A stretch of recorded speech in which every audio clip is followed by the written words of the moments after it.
Okay. Basically then, so humans, non-human animals, plants all have biological functions. For Aristotle, only humans and non-human animals have an emotional life. But only human beings, he says, have the ability to reason. And so Aristotle singles out reasoning then as the unique function of human beings. And so if human beings have a virtue then, he says it's tied to this innate ability to reason. And so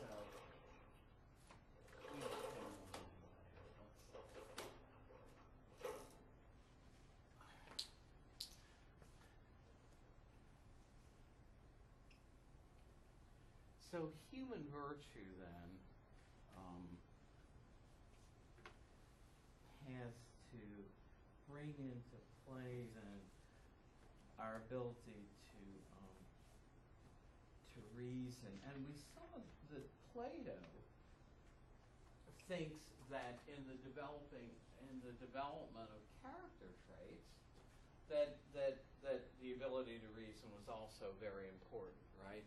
Because Plato thought that it's by using our reason that we can keep in check, the two horses, right? Our emotional life and our appetitive element with its desires for food, drink, sexual fulfillment, and so we're going to see that Aristotle basically wants to give us a picture of how reason comes into play to make us virtuous. And by the way, when I just talked about the function of a human being, again, that's on page 81 of your text. But I like to sort of present it in that diagrammatic way.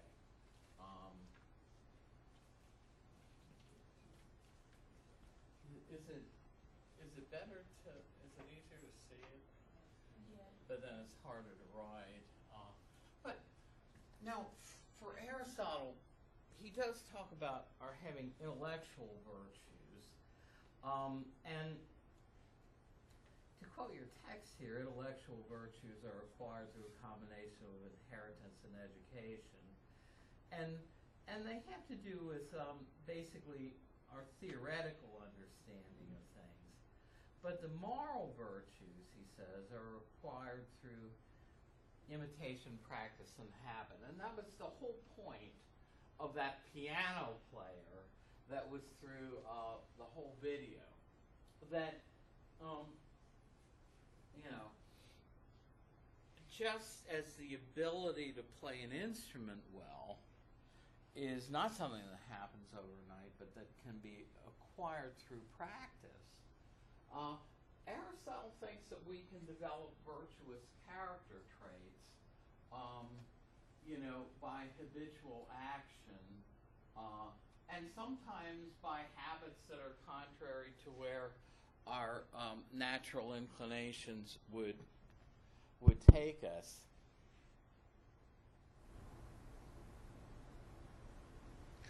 So anyway,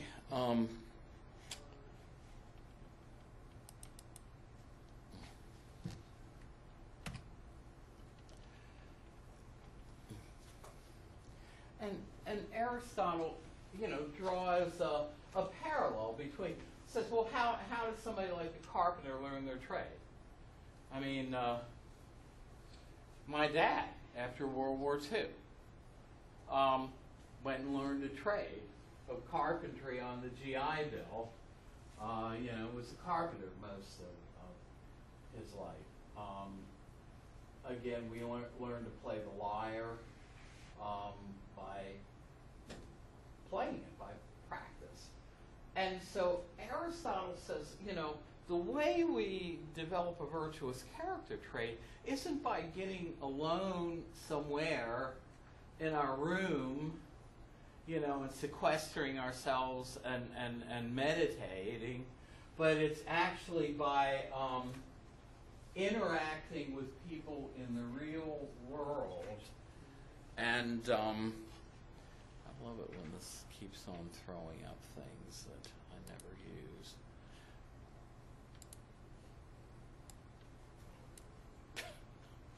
Okay.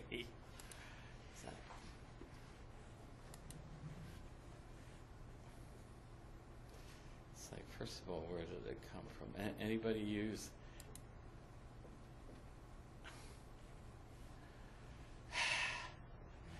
Okay. It said end show. And why? I'm sorry, I never use whatever that thing is, SmartLink. I guess I'm not very smart, you know. Not smart enough to use SmartLink.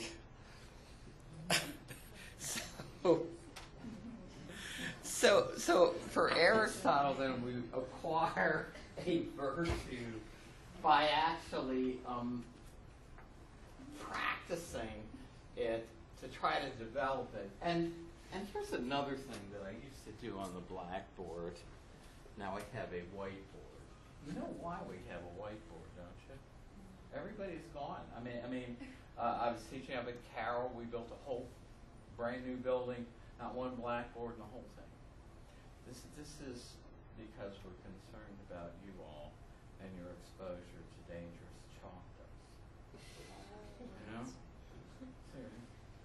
Now, we don't say anything about the chemicals. I mean, I'll bet you, if you put enough of these into a bag, you could probably get some sort of a hallucinating high off the chemicals. You know, now don't try it. But I say, I mean, you know, I put my way through college by working factories in the summer. You know, if you grow up in Hamden, the son of a carpenter, you know, you don't get your way paved for you. And I look at the environment there and think, guys, have you ever seen what goes on in a real factory and the conditions you're in? And this is what and you're worried about chalk dust. Well, okay. But in any, see, you all think I'm kidding. I'm being serious about that. That's one of the reasons why we go to these things. But I don't write well to begin with. I mean, my penmanship in elementary school started out bad, and as I got, and it got worse the more education I got, you know. In other words, it started out bad, it got worse from there. And I think I write more legibly on an old-fashioned blackboard. But for Aristotle, this idea of developing a virtuous character trait is a kind of chicken and egg thing. In other words, if you don't have the character trait, it's like to develop a virtue, you know,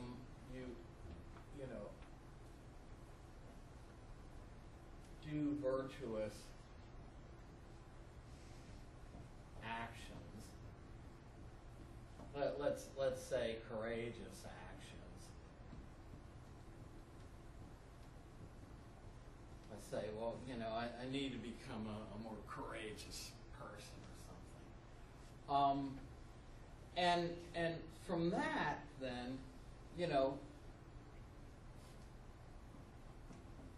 from this habitual action, it basically produces in you, you know, the character trait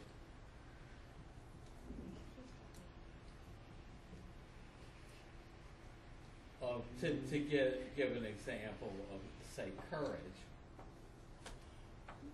But then, once you've developed that character trait, it becomes easier to then, into the future,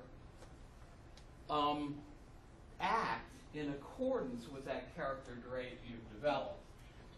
And, I mean, really, if you think about it, think about somebody who wants to control a habit or something. In other words, you habitually try to make those decisions that bring your life into control in that area. And so you're trying to engender within you the virtue of self-control or temperance. But then after that, you know, after you've worked on that for a while, like a musician practices an instrument, you develop more of that virtue of temperance or the virtue of courage, and it becomes easier to do courageous acts. You know, so it's, as I say, it's kind of a chicken and egg thing. You can develop a virtuous character trait by virtuous actions, but then after you've developed it, you know, say after you've developed, you know, the character trait of being more courageous, then in the future it's much easier for you to then act in accordance with those character traits you've developed.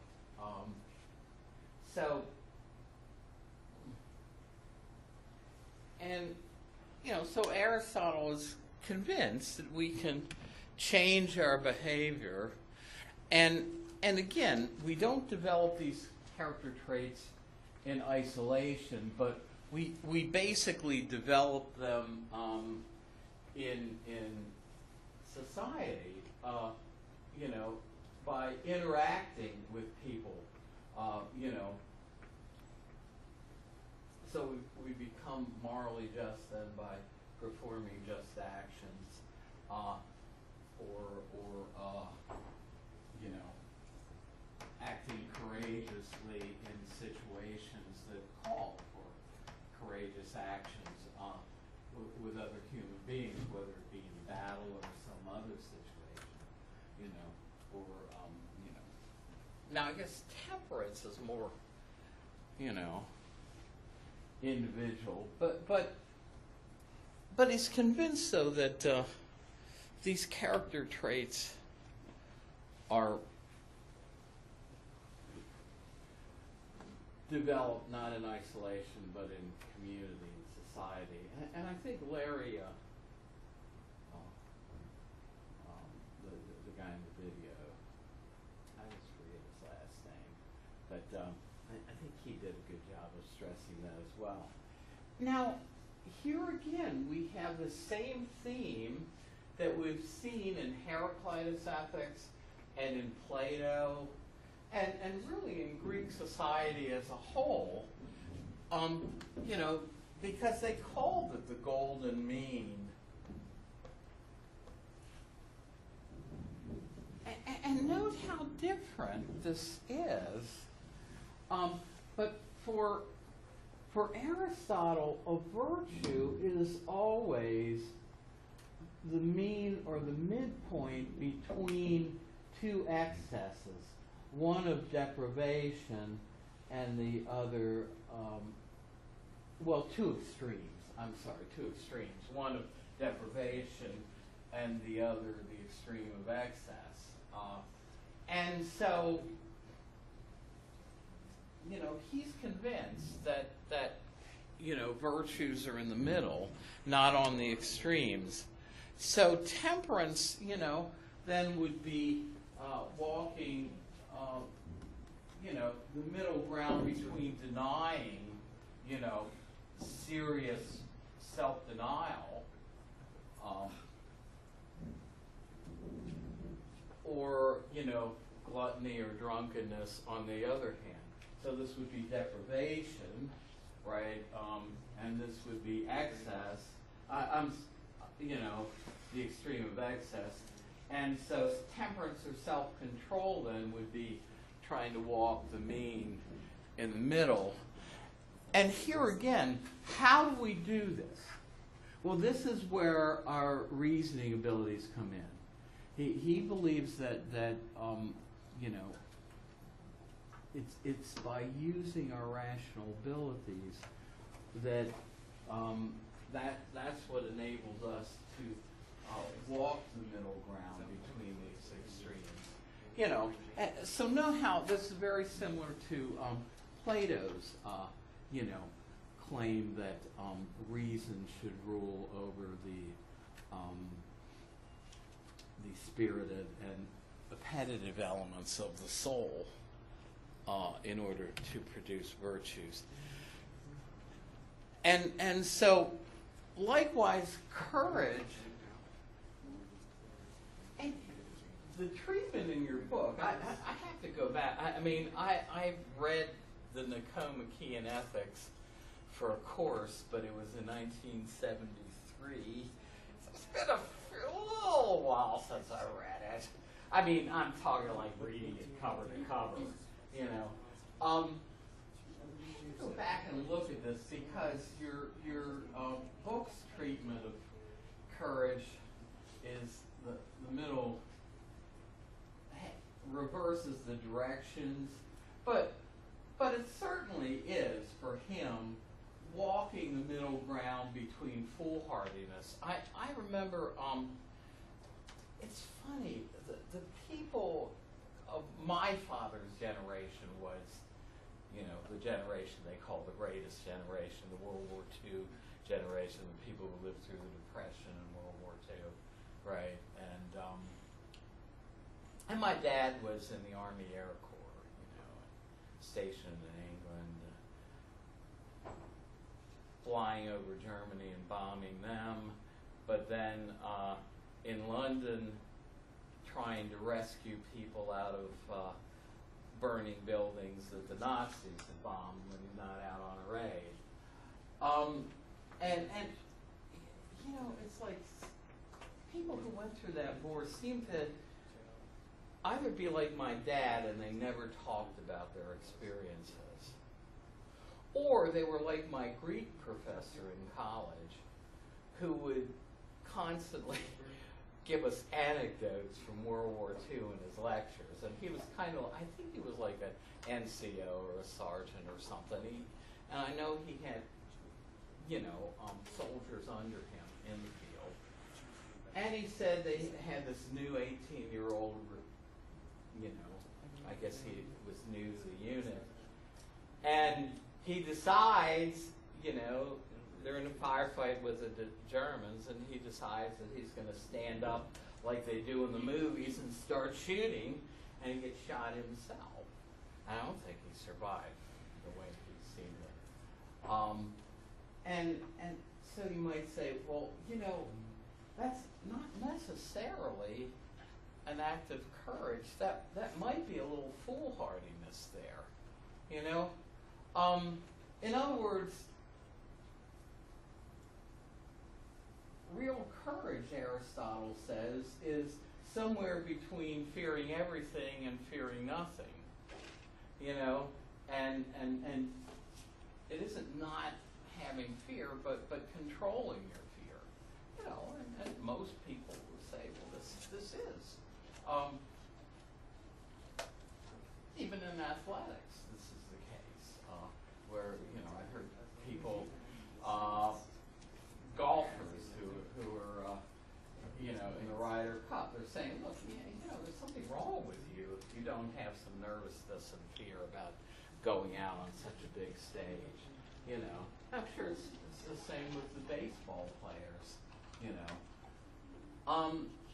So he says, you know, courage then is walking the middle ground. And so it's not, you know, some people think, well, courage is having no fear.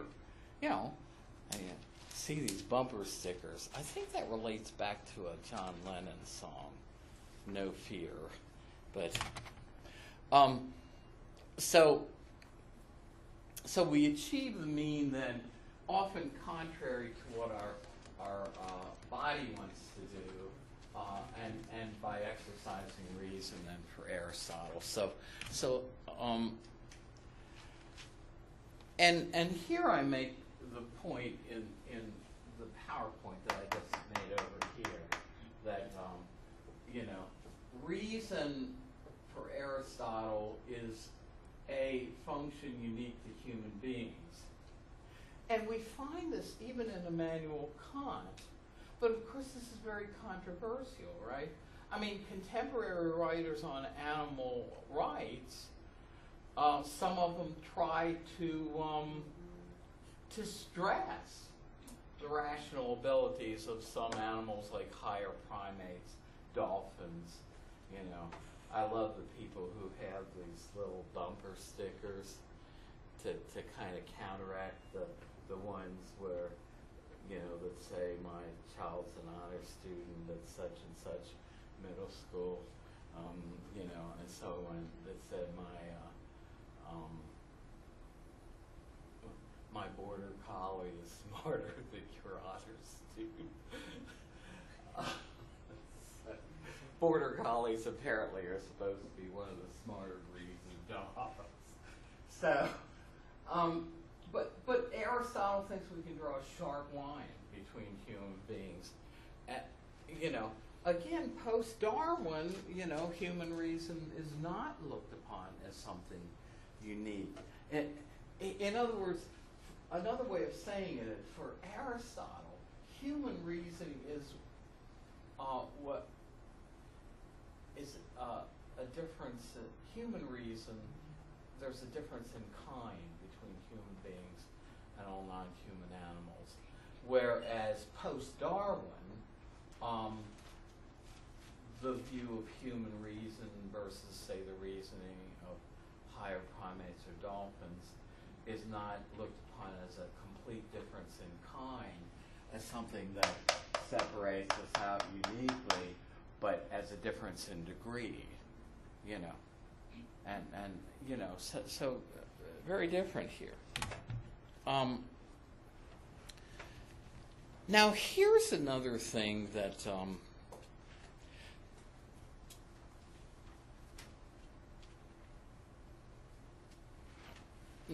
so here, okay, our unique function then is to reason, but why be moral? Just because your parents told you to be moral.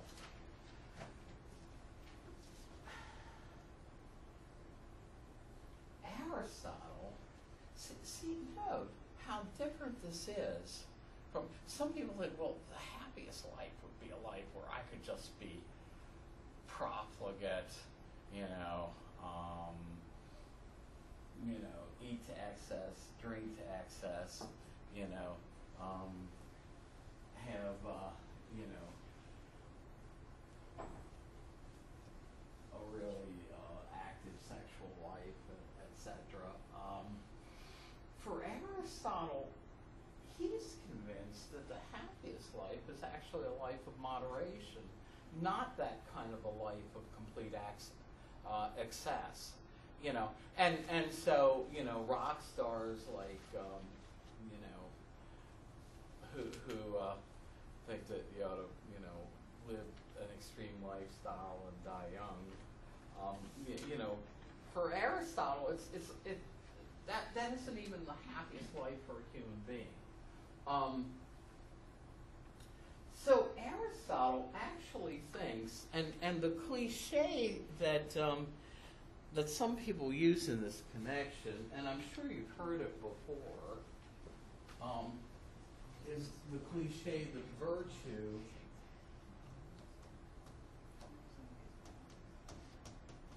is its own reward. Now, not everybody believes this, and you may not believe this, but in other words, Aristotle, part of his answer is to why live a moral life? Why try to seek to cultivate these virtuous character traits? Well, for Aristotle, the bottom line payoff is that you live a happier life. Now, the Greek word is eudaimonia, E-U-D-A-I-M-O-N, I think it's I-A. And that's the word we translate roughly as happiness. you saw one of the experts in Greek philosophy in the video say she thought it was better translated something like human flourishing. In other words, Aristotle's convinced that that the reason to be moral is that it's going to give you a better quality of life, a happier life. And he's convinced that this is the ultimate end of morality. So note, this is very different from Plato. Right? For Plato, it's this sort of rational contemplation of goodness itself, the form of the good in another realm.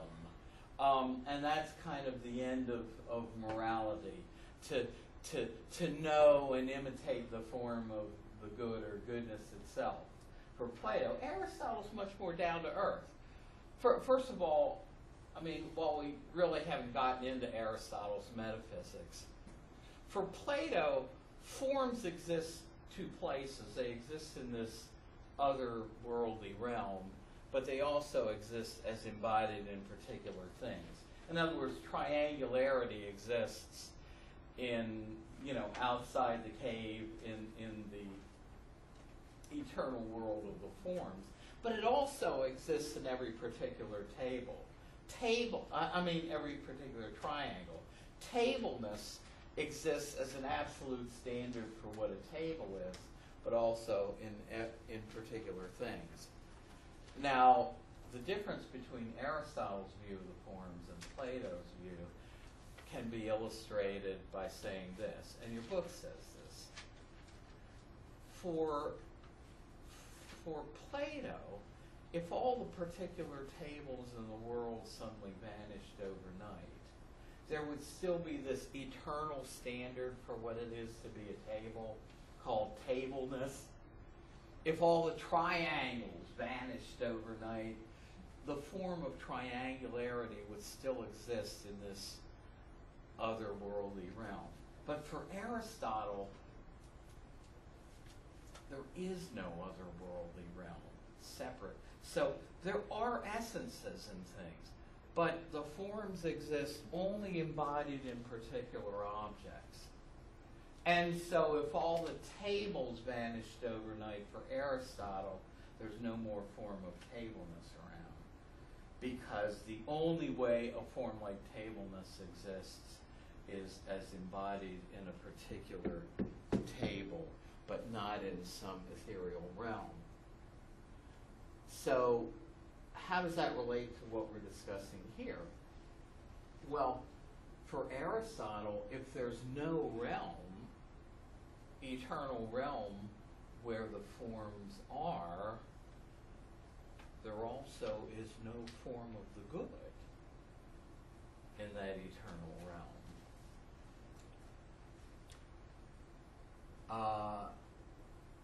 Now we can speak about moral goodness and moral virtue, but there is no form of the good, and that's not the supreme end of morality. For Aristotle, the end or the goal of being moral is to live a happier life here and now in a practical sense. Now, you say, well, how do you know that we should seek that as the end of morality? Or why seek that as the end of morality? Well, Aristotle, and your book does go into this, basically, it's the difference between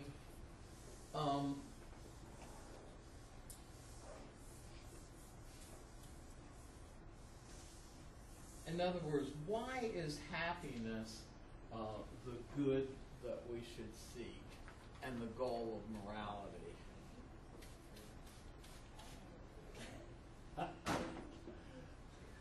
This stuff actually works very well. Okay.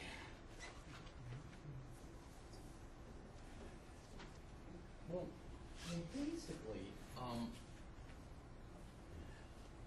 the two words, and I know your book doesn't use this, but if you're looking for the ultimate good, there are two types of goods, and one is an intrinsic good.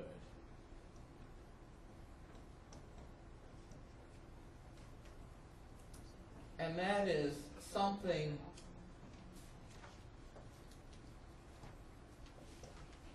that is good or worthwhile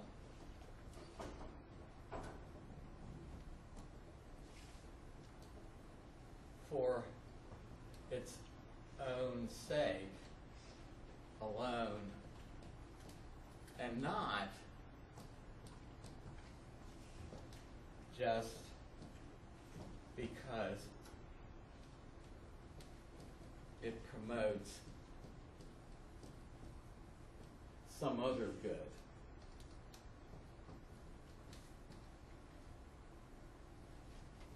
In other words, we're looking for what's good as the end of morality. Now, the other word that's used in this context is an instrumental good, and that is basically a good that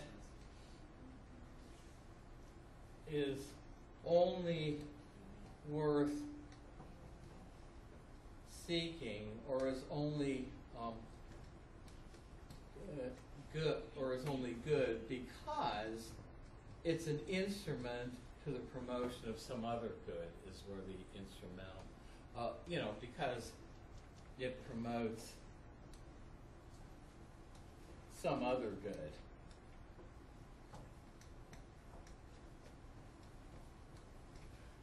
So Aristotle says, well, the reason we ought to seek happiness is, for him, it's the only thing around that's good and should be sought by human beings for its own sake, and not because it promotes some other good. And here's a way an ethics text I used to use illustrated this point. Somebody might say, well, it's good to eat healthy foods. And you say, well, why is it good to eat healthy foods? And I say, well, if you eat healthy foods, you'll not only live longer, but you'll be healthier yourself. And you say, well, why is it good to have general good health? Well, somebody might go on to say, well, people who are in general good health are usually happier people. But then if I go on to say, well, but why should I be happy? For Aristotle, the buck stops there, because the goods of good food or having good health are good instrumentally because they promote some other good. But for Aristotle, happiness is a good, or eudaimonia in the Greek, is a good worth seeking for its own sake alone, and not just because it leads to or promotes some other good. So Aristotle says the supreme end of morality then needs to be some good that's good in and of itself, and not just a good that promotes, that's only good because it promotes something else, some other good. So you want then to go back to this jargon, an intrinsic good. Happiness for Aristotle is the only thing that's intrinsically good. Everything else is good only insofar as it leads to that as an end. So he says the supreme end of morality or moral goodness is a happier life.